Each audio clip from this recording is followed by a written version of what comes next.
So I'm talking about something that has been raised with Beltobra Calf Municipal Authority, which is this area. And it's to do with loads of accidents on this part of the road, particularly from Butler's Bridge, where I am here at the moment, going out to Beltobra. And basically, you might be saying, whereabouts, how far are we talking?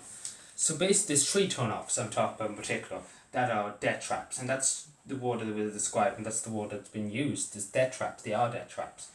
And that's, you probably know yourself, you're going up to Northern Ireland, the N3 brings you to Enniskillen and then into Beltobert, up to Northern Ireland. You go through Butts, you continue upwards. And there's one, many people probably know about it. There was an accident 2 years ago. The man was very lucky to get out. He was crushed by a lorry in a tractor. Thank God the man recovered. But again, you can imagine how devastated that was on him and on the family.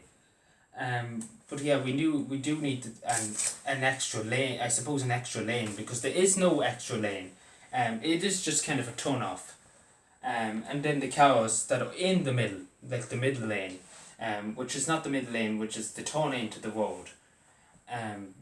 The cars behind them have to wait because there's not enough room to pass on this side, and that's where the accidents happen. And because the hedges sometimes when it does go over a bit.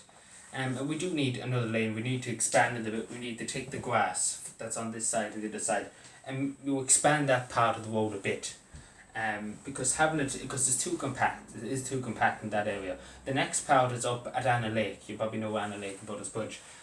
Going up to Northern Ireland too. And now this is probably the safest of the whole most of them. And again, these are kind of death traps, but it is dangerous. It is dangerous enough. This area, this turn off, because again it's very compact. It's very narrow, and that's the word I use. It's very narrow, and there's less movability. There's only one lane, and it's very hard to take the hard shoulder ending. It's very hard to do it. And then obviously I'm talking about the next part, which has been raised many times before, and it's really come to light now because of the accident 2 weeks ago, which unfortunately claimed the woman's life, and severely injured three others. And this area is near Giovanni Church. It's a Protestant church out near Beltobert. And this area's been raised many times. I even know myself. I often go out a little pick in that direction. And it is a danger. It is a danger because I was nearly hit myself, by a truck, but not my own fault. The truck was in the hard shoulder, driving on the road and on the hard shoulder at the same time, so basically half and half, which is a death trap, let's be honest. And then coming up to a crossing too, where cars can come out, it's a death trap. And something does need to be done. And again, it's not, in this part of the road particularly, it's a hard nut to crack, and how you would change it. Because it is wide enough, this part of the road. But it is the way the road's designed that there's up and a bit off with it, and we have to look into that. And it is of utmost urgency because this is a national road. And no matter how much it costs, it's worth it to save lives. If you can save 5, 6, 7 lives, if you can save one life, it's worth the money. It is worth the money, because these families have to go through heartache for the rest of their life, and the what ifs, and and this is what all families have to go through. And if we can save one family that torture, then it'll be well worth the investment. It will be well worth the investment, and it keep our people safer. And to make sure that people are safer going along that road, and we don't have to worry, and people don't have to worry when they come up to these crossings that they could be seriously injured or killed. And I know a few people that do live, particularly in the one going to the canoeing centre, the Cavan Canoeing Centre. You turn into the canoeing centre. I know 2 or 3 people on that road, and they hate going home in the morning, in the evenings, because particularly in the mornings it's easier because there's less traffic, and they go out early in the morning, go out at 7 o'clock. There's very little traffic.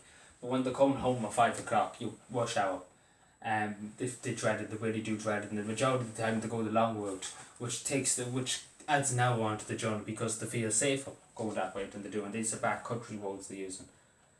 Instead of a national road, which is more faster and obviously compared to the country roads, they do feel more safer, and it is, and I would agree with them. I really would agree with them. If I was in their situation, go to country road, and not take the bypass because there's a death trap.